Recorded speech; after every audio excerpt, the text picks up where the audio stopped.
In my last video, I talked about how I've been using my Thor more lately, and primarily the reason was because of lossless scaling, and I've been able to enjoy Majora's Mask on the 3DS with the game playing up to 60 frames per second. Some people noted the Ship of Harkinian ports for Android, which I've done videos on in the past, but as far as I'm aware, the 2-Ship-2 Harkinian port doesn't let you use the 3DS models yet, so I've been really enjoying playing the 3DS version pushed up to 60 frames per second. I consider the Thor a really good one and done device if one device is all you need, but personally I feel like I get more out of the AYN 3 now. That's something I think I never expected, and I was thinking recently how I would get more out of the Thor that would make me want to use that instead. And then I came across this app called Megingjard. I'm not sure how to say that, but I'm just going to go with that. And I was really surprised to see there's not much coverage of this at all on YouTube. It's also been around a little while now, and what it does is essentially mirrors your top screen to your bottom screen, but you can customize it in such a way where you can make profiles for different games and crop different parts of the main screen to the bottom screen. So people are already aware that you can use the Android magnifier with the second screen to zoom into something on the top screen, but with this we can do so much more than that.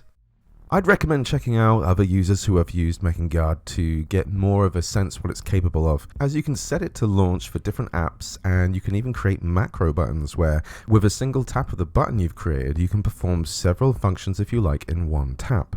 I actually discovered this from another YouTuber called RyJ's Outpost, and I really enjoyed how he used the app's functions for the games he was playing, so look in the video description for a link to that video. But my main focus is using this app to kind of turn any game I like into more of a dual screen experience. Imagine a Wii U game where the tablet is mostly providing info, but with Switch games that have touchscreen functions, you can mirror those to the bottom screen, which can be really cool for games that utilize that well. Another thing I'd recommend is when you've set up a bunch of profiles and layouts is to go to global settings and to the config tab and create a backup of what you've done. A few times now I've had my Thor freeze when I went to screen mirror to the point I had to hard reset, and it lost all my config I had done. In fact, I'll leave a backup of what I've done in the video description for anyone wanting to try my profiles. I'll start off the most simple use here, where I've set up the default profile to just function for browsing. It's mirroring the top screen, and I've also set up a button where tapping this allows me to use the bottom screen to function like a mouse for the top screen. Think Winlator or containers in GameHub and GameNative, but you're using the bottom screen to control it instead. Scrolling from the top will cancel that. You may want to fit the entire top screen into the bottom one, but I don't mind how it looks here. And it's just kind of nice to look at the top screen by controlling it from the bottom, so you don't have to keep tapping the top screen and you can keep it cleaner. To do this, you want to tap screen mirroring and then settings and turn on touch projection, so that what you're touching on the bottom screen gets read on the top screen. You can see here when I go to edit profile that you can create layouts for that profile. If I wanted to, I could create a second layout in the profile where I actually did just stretch the screen out and switch between the two on the fly. And this will be useful for a game where the HUD changes for whatever reason and you want to swap to a layout you made just for that. In these layouts you can also add buttons or macros. Macros interest me less, but as a button example you can see here that I added the mouse button, which is actually in the group overlays, and the action is a full screen mouse. You can change the way the button looks here and also place it anywhere on the overlay. It's fairly self-explanatory, but there's a bunch here you can do. This can be really useful for certain games or certain playstyles. Let's have a look at setting up a brand new profile for a game I've not tried yet. Let's try F-Zero GX for the GameCube. When you scroll from the top, we have a bunch of options here. Let's choose Edit Profile Layout.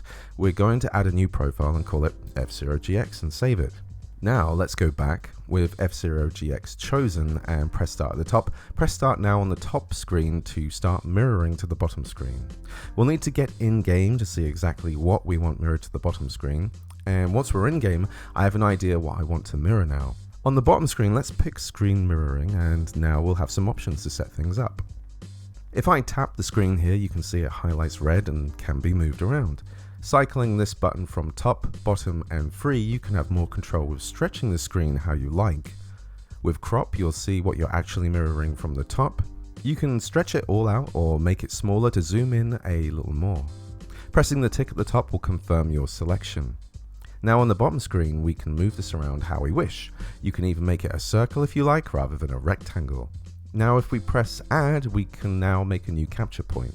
Bear in mind, if you want several windows, you won't be able to add more if there's no space. So create the capture points you want first and then stretch them however you can. And now you can see that we can fill the bottom screen with as much as we want. Also, if you want to hide the floating icon on the bottom screen, go to Global Settings and then Appearance. This newly added setting, Fade Out Controls, will fade out the menu bar after a few seconds of inactivity. I want to show some examples here I thought of where I thought the second screen could be used really well. My first thought went straight to Metal Gear Solid 2, and the profile here has two layouts. The first layout has 3 capture points where one is focused on the radar and the other 2 are looking at what is equipped to fill out the rest of the space, which isn't really necessary, but it looks nice. But having a zoomed in radar on the bottom screen is very cool, and suddenly this starts to feel like a DS port of Metal Gear Solid 2. And here's an example of using a second layout, because in Metal Gear Solid 2, you'll often be in very long codec calls with certain characters. And I can very quickly switch to a second layout by adding a layout switching button where I've zoomed in on the characters and text. You can make these buttons invisible if you like, so they don't get in the way of what's being mirrored. But yeah, you can do whatever you like. It's fun to capture parts even if it's not practical, but we're limited to mirroring and making buttons, and it will be more practical in some games than others. Another example here is Fortnite, and while I don't prefer to play Fortnite on the Thor, I do think it's pretty sweet to have the UI huddled together on the bottom screen here. Fortnite already lets you customize your HUD completely, which is a really nice feature, and it's different from when you're using touch controls or using a controller. And the way I've set mine up, I captured a whole bunch onto the bottom screen. So we have health and weapons at the bottom, with a nice zoomed in radar as well as the missions and info from the top left. I had a tiny bit of room, so I used that to put in a very zoomed in stamina bar too. So if you were to choose to play a lot of Fortnite on the Thor, having these HUD elements zoomed in could help to make some quicker decisions. The other examples I have here are for some Switch games, and I think Switch is going to be a great system to de-essify different games.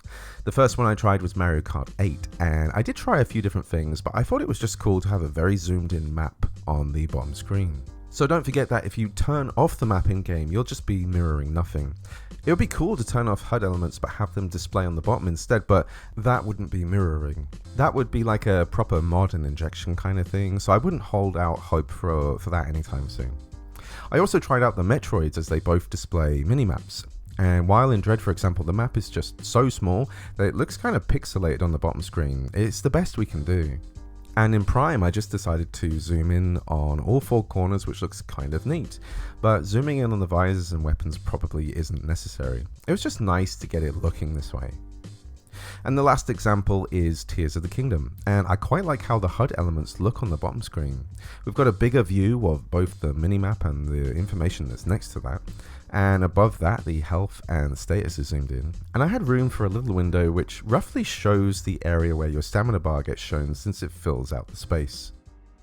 These are pretty simple examples of what I like about this app, but I thought it was cool enough to make a video on and share what I liked about it.